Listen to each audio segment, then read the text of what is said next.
मेरा नाम मनोज कुमार पटेल है। मैं बाराबंकी जनपद से उत्तर प्रदेश होकर आज दिल्ली के जंतर मंतर पर किसानों की समस्याओं को लेकर आया हुआ हूं। हम सब किसानों की एक ही समस्याएं हैं कि किसानों और मजदूरों की कोई सुनने वाला नहीं है। किसानों के अनाज का ना तो उचित मूल्य दिया जाता है और ना तो सही समय पे उसकी खरीद की जाती है।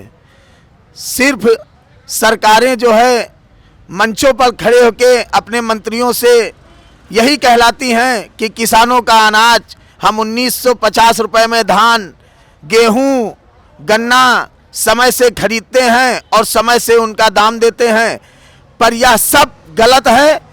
किसानों का अनाज सिर्फ दलालों के माध्यम से खरीदवाया जाता है। इस समय हमारे उत्तर प्रदेश में 1250 रुपए में धान किसानों से लिया जाता है दलालों के माध्यम से, और एक भी सरकारी लेवी नहीं चलती है।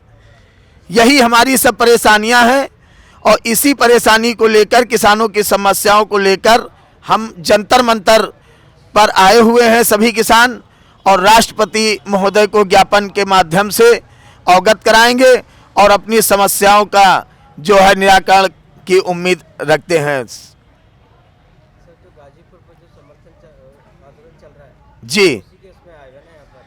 नहीं, समर्थन तो उन लोगों को भी मेरा है क्योंकि वो भी किसान है, मैं भी किसान हूँ, पर मैं किसी झंडे बैनर के नीचे नहीं।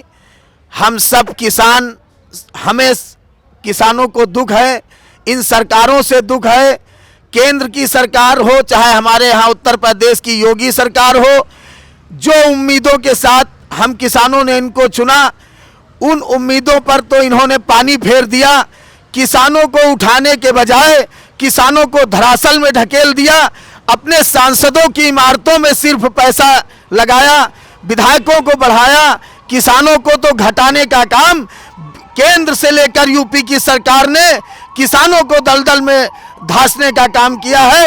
इसलिए यूपी सरकार को, खास करके योगी सरकार को, हम किसानों की चुनौती है कि अगर केंद्र की सरकार व राष्ट्रपति महोदय के द्वारा हम किसानों की समस्याओं का समाधान 15 दिनों के अंदर नहीं किया गया तो उत्तर प्रदेश की धरती, राजधानी लखनऊ की धरती पर किसानों का बड़ा आंदोलन किया जाएगा और उत्तर प्रदेश की सरकार को उखाड़ कर फेंक देने का संकल्प लिया जाएगा। ये किसानों के द्वारा संकल्प होगा।